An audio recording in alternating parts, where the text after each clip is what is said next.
સુરતના લિંબાયત રમાબાઈ ચોક ખાતે ખુલ્લો છરો લઈ બે સગા ભાઈ બહેન પર જીવલેણ હુમલો કરનારા 3 આરોપીઓને પકડી પાડી સરઘસ કાઢતી લિંબાયત પોલીસ। ચપ્પુ વડે મારામારી કરતા હોવાનો વિડીયો વાયરલ થયેલ, જે આધારે કાર્યવાહી કરી નાસ્તા ફરતા આરોપીઓની ગણતરીના કલાકોમાં પકડી પાડતી લિંબાયત પોલીસ। નાયબ પોલીસ કમિશનર સાહેબ શ્રી ઝોન 2 તેમજ મદદનીશ પોલીસ કમિશનર સાહેબ શ્રી ડી ડિવિઝન સુરેશ શેનાવની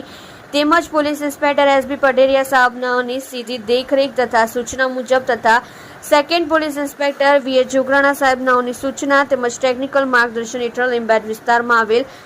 મીઠી ખાડી રમાબાઈ ચોક પાસે જાહેરમાં કેટલાક કિસ્સામો ચપ્પુ વડે મારામારી કરી ફરિયાદીને ઈજા પહોંચાડેલ વિડીયો વાયરલ થયેલ, જે આધારે સદર વિડીયોમાં નાસ્તા ફરતા આરોપીઓને પકડી પાડવા તથા સદર ઇસમો વિરુદ્ધ કાયદેસર કરવા સૂચના આપેલ, જે અન્વયે સર્વેલન્સના પોલીસ સબ ઇન્સ્પેક્ટર જીવી દિહોરા તથા સર્વેલન્સ સ્ટાફના માણસો દ્વારા ટીમ વર્ક કરી તથા ટેકનિકલ વર્કઆઉટ કરી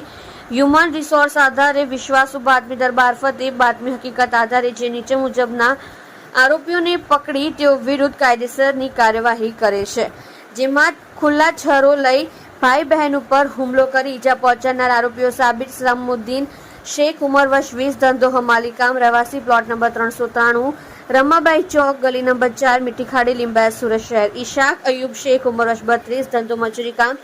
રહેઠાણ ઘર નંબર 235 ઇસ્લામી ચોક ગલી નંબર 2 30 નળ મીઠી ખાડી લિંબાયત સુરત શહેર। નવાઝ ઉર્ફે ફેન્સી મહેબૂબ આલમ સૈયદ ઉંમર વર્ષ 20 ધંધો સાડી પેકિંગનું રહેવાસી ઘર નંબર 52 ગલી નંબર 3 રમાબાઈ ચોક લિંબાયત સુરતને પકડી પાડી સારી અને પ્રશંસનીય કામગીરી કરેલ છે।